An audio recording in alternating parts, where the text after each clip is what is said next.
Hello, I am Captain Crazy, And I'm Princess. and this is our RWBY review for Volume 2, Chapter 1. Best day ever. It is kind of an intro to their second semester at Beacon Academy.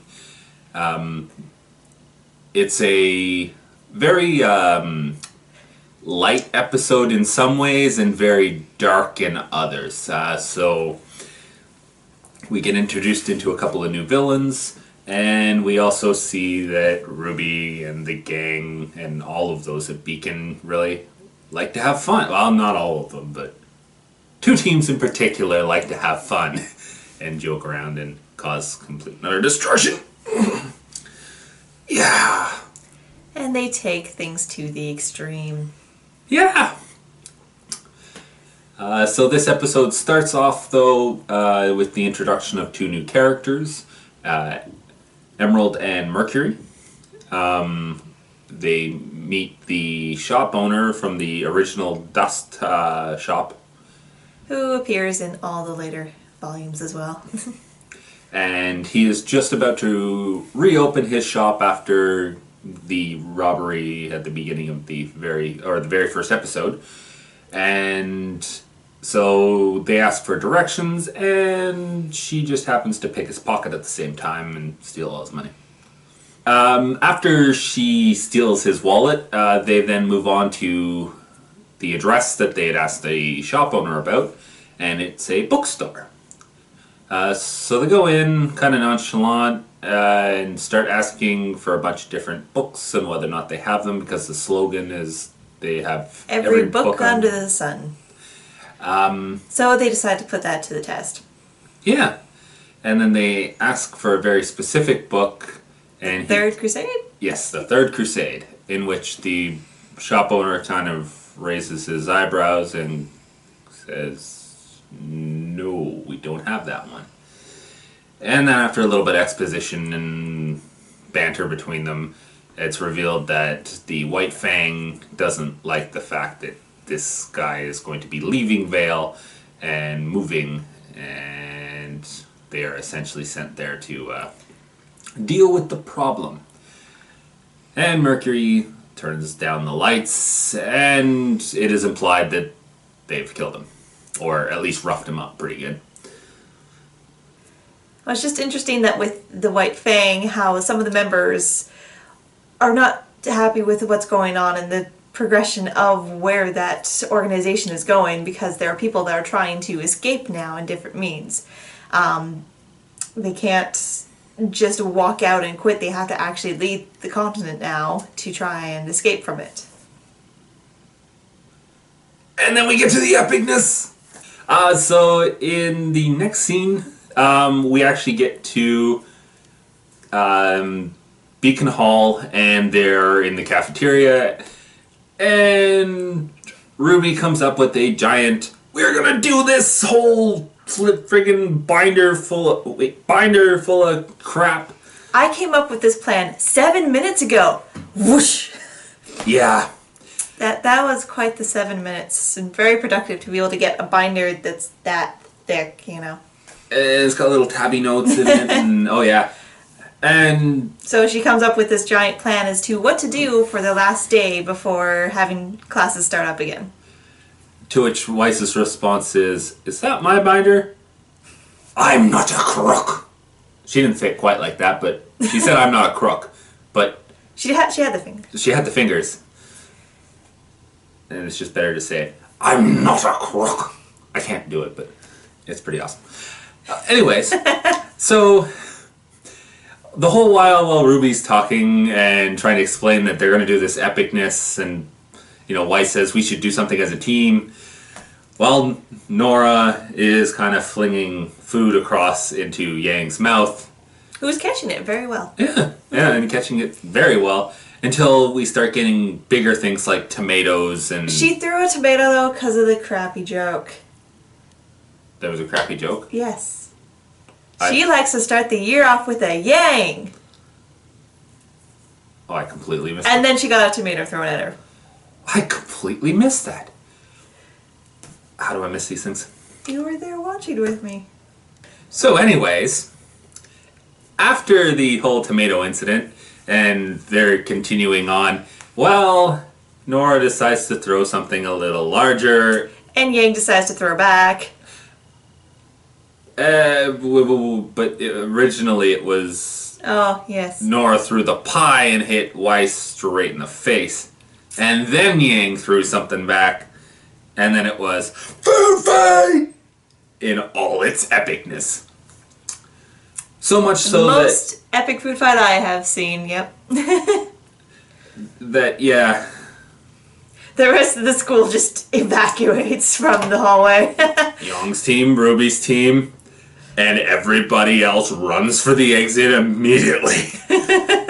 Because I guess they both have a reputation for absolute destruction. And mayhem, yeah. Yep, they kind of destroy the entirety of the hall with their food fight. They throw, all of the contents of the vending machine, break a few walls and columns, roofs. The bread's a little stale, though, the way that they're able to use that as swords. Yeah. I don't know if I like the quality of food at their establishment. Well, yeah, look at that fish. It managed to stay erect the entire time. No, and normally it'd be all floppy. And the leeks were pretty... You could just throw those right into the concrete floor. Oh, yeah. Mm-hmm. Yeah, I don't... I can't attest for the quality of the food at Beacon Academy. The way they swing that stuff around and it doesn't shatter, like, I don't know. The only thing that was semi-realistic about the food was the pops exploded whenever they shook but they them. And exploded more in a little puff of, dust smoke as opposed to, I think that's just more the animation style, though. And that's what pop does. It goes tss, and mists. It mists. Just a very well choreographed scene and still very amusing. Especially, with Yang sticking her hands in the chickens as her boxing gloves. And it's pretty awesome. And the way Ruby ends the food fight. Pyrrha throws all the cans across the room using her magnetism. Ruby uses super speed vortex and throws the entire room's contents right at them. And they get plastered onto the wall. in a very lovely mosaic of every food imaginable. Every food imaginable. And then they kind of just fall off the wall, and then, the teachers and whatnot come in. Interrupted by the teachers. They always interrupt the fun. Who waves her magic wand, and everything magically goes back to normal, and then more of the roof falls in on them. But no, it was Ying that fell back down. oh yeah, Yang fell back down because Yang got launched through the roof. I like how each character too picks up a piece of food that then corresponds to their usual weapon style. And then so the teacher starts. I can't remember her name. Glenda. Yes, Glenda comes in and starts to give them trouble, and then the headmaster comes in and goes, "They're just kids. They don't get to be kids forever. Let them be kids." And that's basically where that scene ends, and we cut to the White Fang headquarters. Hideout? Yes, hideout. The warehouse where they are now keeping all of their dust that they've been stealing for, I guess, months. They have a very, very large collection now. Yep. So Mercury and Emerald. You're not talking about Yon. Apparently I'm not. So Mercury and Emerald. Mercury and Emerald walk into the warehouse, and Roman Torchwick. Torchwick, that's his name. Okay, so I am horrible with names, you know this. Yeah. So Torchwick exclaims, she sent the kids again. And then starts to threaten them. And then Cinder comes in and basically Puts him in his place. Yeah. So what are you going to do to them? I am going to not kill them? You know the hierarchy right away as soon as Cinder comes in, who's the boss. Yup. And she basically just exclaims that they are, or states that they are going to be starting phase 2 and that the White Fang needs to clear out. Gives Mercury and Emerald trouble because she told them to keep their hands clean while they were in Vale, and they murdered the guy. So they actually do tell us that they did murder him. And they also took it upon themselves to take care of this task too. They saw that Torchwick was not taking care of this guy running away, so they decided to be the enforcers and take that role upon themselves. Yes. Yes. Yeah, and so she basically reprimands them a little bit and then turns it right onto Torchwick and, well, why didn't you take care of this? And yeah. Huh? Huh? Yeah, he just kind of points around the room and goes, I've been busy stealing dust. Yep. And lots of it. Yeah. Literally, like, train cars. Full warehouse just of dust. Yep. More dust than you could ever imagine. More dust than they could ever need. I don't know what was with the accent there, but that's basically the end of this episode. We go then to the closing scene, which I believe is new music now.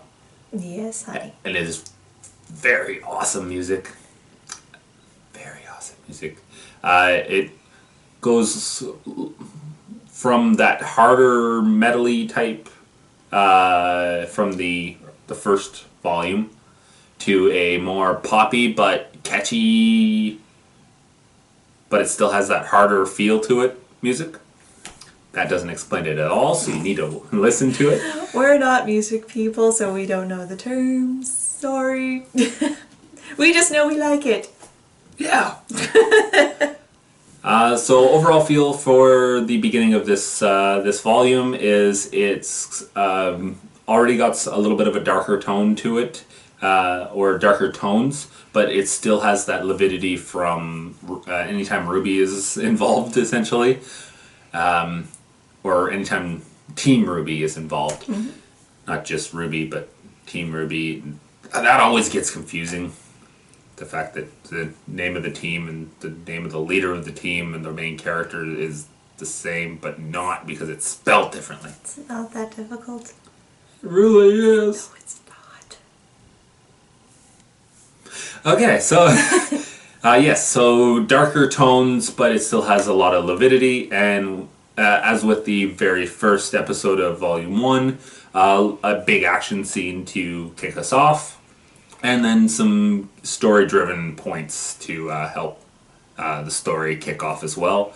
And it kind of introduces what's going to be happening throughout this whole volume.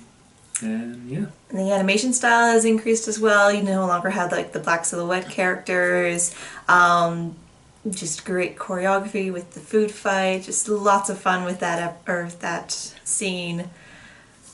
Yeah, the black silhouettes have now become not quite the same quality, still a different animation style. They more blend into that background, so that all of the buildings and stuff, they look very similar in texture to the buildings, and they're not detailed. But it's not a black silhouette, at least. Yeah, so it's a lot better improved animation.